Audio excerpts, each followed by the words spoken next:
बिस्मिल्लाहिर्रहमानिर्रहीम। अस्सलाम वालेकुम नाज़रीन कराम, मैं हूं मखदूम शहाबुद्दीन और आप देख रहे हैं मेरा फेसबुक और यूट्यूब चैनल। उम्मीद करता हूं आप सब लोग बखैर वाफियत होंगे और जहां भी होंगे अपने अहले खाना समेत खुश भी होंगे और महफूज भी। नाज़रीन कराम, दो बड़ी अहम तरीन डेवलपमेंट्स हुई हैं जिनसे ये बात वाज़ेह हो चुकी है कि इमरान खान और पाकिस्तान तहरीक इंसाफ ने कश्तियां जलाने का फैसला नहीं किया बल्कि कश्तियां जला दी हैं। इमरान खान का आर्मी चीफ से राबता, एक खत है जो कि army chief general Asim Munir को लिखा गया है। यह खत और किसी की जानिब से नहीं बल्कि इमरान खान की तरफ से अडयाला जेल में बैठकर लिखा गया है। इस खत के मंदरजात बहुत अहम हैं, बहुत तशवीशनाक हैं और इससे क्या कशीदगी बढ़ेगी या कशीदगी कम होगी, ये एक नुक्ता है जो जाहिर बात है पूरी की पूरी पाकिस्तानी कौम के जहन में आएगा। इसके साथ ही साथ आर्टिकल 6 फौज का हल्फ, आज कुछ ऐसी डेवलपमेंट्स हुई हैं जो इस जानिब बहुत वाज़े इशारा है कि अब मामलात एक बहुत ही मुख्तलिफ डगर पर चल निकले हैं। और ये सारी डेवलपमेंट्स जो आज के दिन की हैं, अगर हम उन्हें इक्वेशन में डालें, ऑब्वियसली पाकिस्तान तहरीक इंसाफ और पाकिस्तान की मिलिट्री एस्टैब्लिशमेंट के दरमियान कशीदगी अपने उरूज पर है। पॉइंट ऑफ नो रिटर्न जो है वो बहुत पीछे रह चुका है। लेकिन इस सब के अंदर जो अहम नुक्ता है, जो अहम तरीन डेवलपमेंट है, वो ये है कि इस सब के अंदर जुडिशल एस्टैब्लिशमेंट कहां पर खड़ी है। और जारी बात है कि आज DGISPR की प्रेस कॉन्फ्रेंस हो जाए या दीगर तमाम तर चीजें और उसके बाद PTI का रिस्पॉन्स आज के दिन तक, ये सब कुछ इस जानिब भी एक वाज़ेह इशारा है कि अब आइंदा आने वाले दिनों में कौन किस तरफ और किस जगह पर खड़ा होगा। ये सारी चीजें एनालाइज कर लेते हैं। लेकिन अगर अभी तक आपने इस वीडियो को लाइक नहीं किया, लाइक जरूर कर लें, क्योंकि हमारे चैनल्स को लगातार रिपोर्ट किया जाता है ताकि हमारी आवाज ज्यादा लोगों तक ना पहुंच सके। यह असर जाहिर इस तरह से होगा कि आप इस वीडियो को लाइक कर दें और ज्यादा से ज्यादा कमेंट्स करें। सबसे पहले नाज़रीन इकराम, आपको पता है कि इस वक्त पूरी की पूरी जो सिचुएशन बन चुकी है और अब मामलात अच्छे खासे डामाडोल हैं, क्योंकि एक मरतबा फिर जो 3 दिन के लिए अडयाला जेल में सिक्योरिटी कंसर्न्स की वजह से मुलाकातों पर पाबंदी आयद की गई है तमाम तर जेल के कैदियों के लिए। इससे पहले भी यह किया गया और अब यूं लग रहा है कि इसे नॉर्मलाइज किया जा रहा है। जब उन्हें लगे कि हालात थोड़े ऊपर नीचे हैं, जब इस तरह से लगे कि हालात थोड़े डामाडोल हैं और या फिर इमरान खान कोई स्टेटमेंट दे सकते हैं, क्योंकि इस्लामाबाद हाई कोर्ट में जो इमरान खान साहब को रोका गया और उनके ट्रायल की सही तरीके से रिपोर्टिंग जो नहीं हो पा रही थी, उसके हवाले से फैसला आ गया, तो अब 3 दिन के लिए खान साहब से मुलाकात ही नहीं हो सकेगी।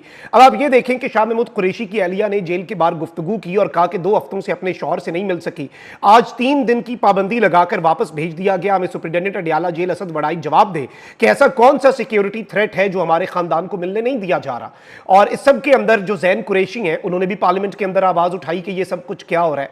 अच्छा, वहीं दूसरी जानिब एक और डेवलपमेंट ये हुई है, बड़े अरसे बाद इस तरह की कोई बेल की खबर आई है। लाहौर हाई कोर्ट ने बानी पाकिस्तान तहरीक इंसाफ इमरान खान की जमान पार्क के बाहर कारे सरकार में मुदाखलत के मुकदमे में अबूरी जमानत मंजूर कर ली है।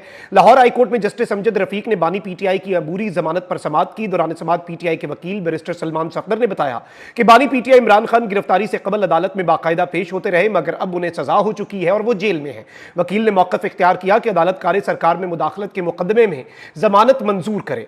अब इस सब के अंदर मैं आपको यह बता दूं कि सलमान सफदर जो हैं, उन्होंने ट्वीट भी किया और उन्होंने कहा कि false cases continue to be exposed, यानी कि ये लगातार एक्सपोज होते जा रहे हैं। लाहौर हाई कोर्ट ने जो pre arrest bell Imran Khan साहब को दी है, बहुत ही लंबे अरसे के बाद और बहुत अरसे के बाद और महीनों के बाद इमरान खान साहब को यह बेल दिया जाना इस जानिब एक बड़ा वाज़ेह इशारा है कि इमरान खान साहब जो हैं उन्हें इससे पहले बेल क्यों नहीं दी जा रही थी, ये एक सवाल है। लेकिन अब जो बदला बदला रंग है पाकिस्तान की जुडिशरी का, ये भी आप जहन में रखिएगा, इस इक्वेशन में इसे डालें, क्योंकि जुडिशल एस्टैब्लिशमेंट तो अगर स्टैंड ले भी रही है और लाहौर हाई कोर्ट के चीफ जस्टिस भी ज़ेर अताब, अब सिंध हाई कोर्ट से आज जो फैसला आ गया, सिंध हाई कोर्ट ने PTI की जानिब से जलसे की दरखास्त पर मुतलका इदारों को 10 रोज में फैसला करने की हिदायत कर दी है। और सिंध हाई कोर्ट ने आज PTI को कराची में जलसे की इजाजत ना देने के खिलाफ दरखास्त पर chief justice Sindh high court जो हैं जस्टिस अकील अब्बासी, उन्होंने समाअत की।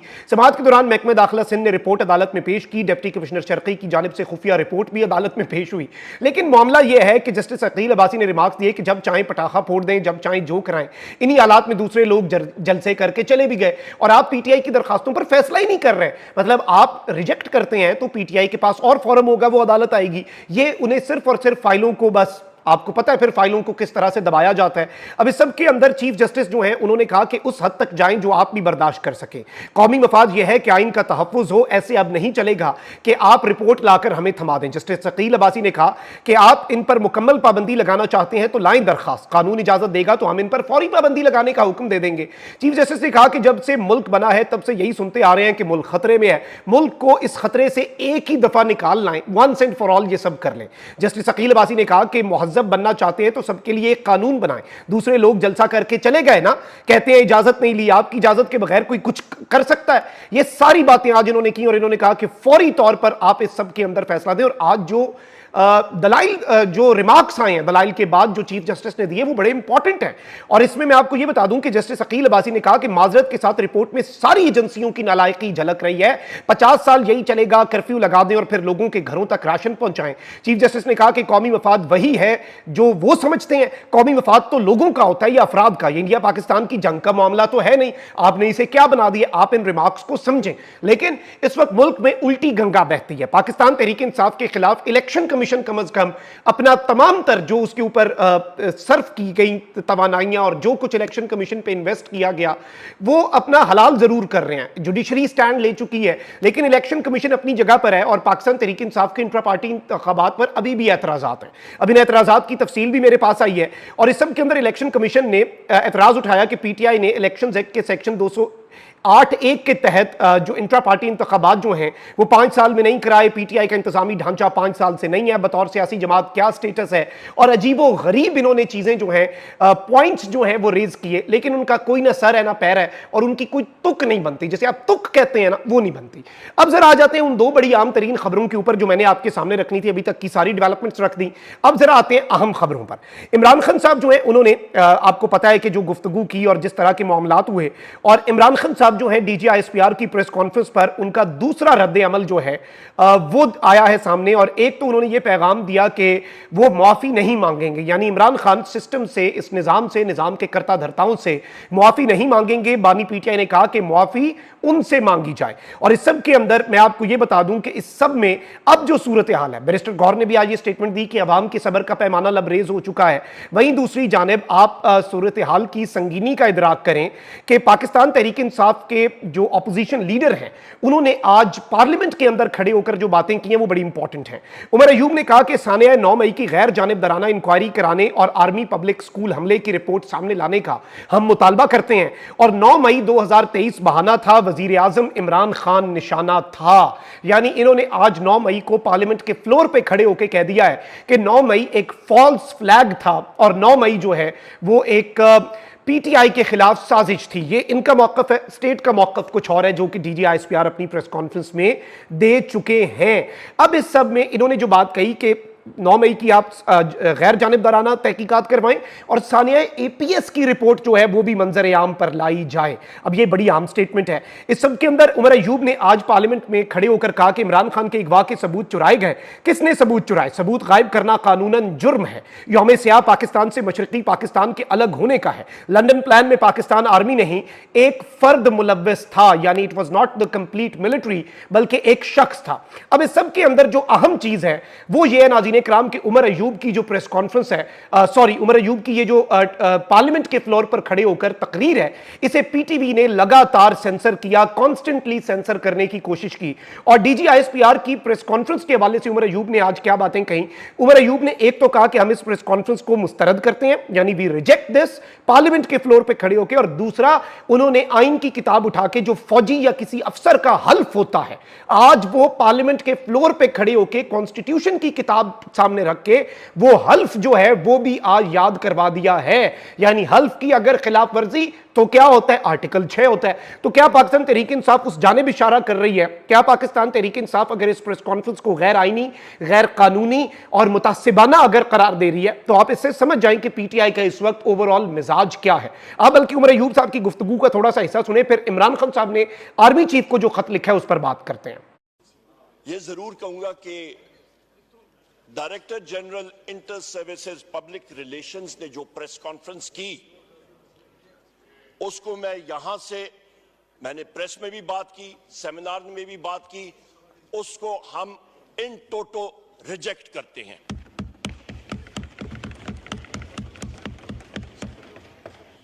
जनाब स्पीकर, आपसे मैं गुजारिश करूंगा कि आप oath of an officer article 244 इस आइन की किताब का पेज नंबर 203 जरा मेरे साथ पढ़िएगा और देखिएगा।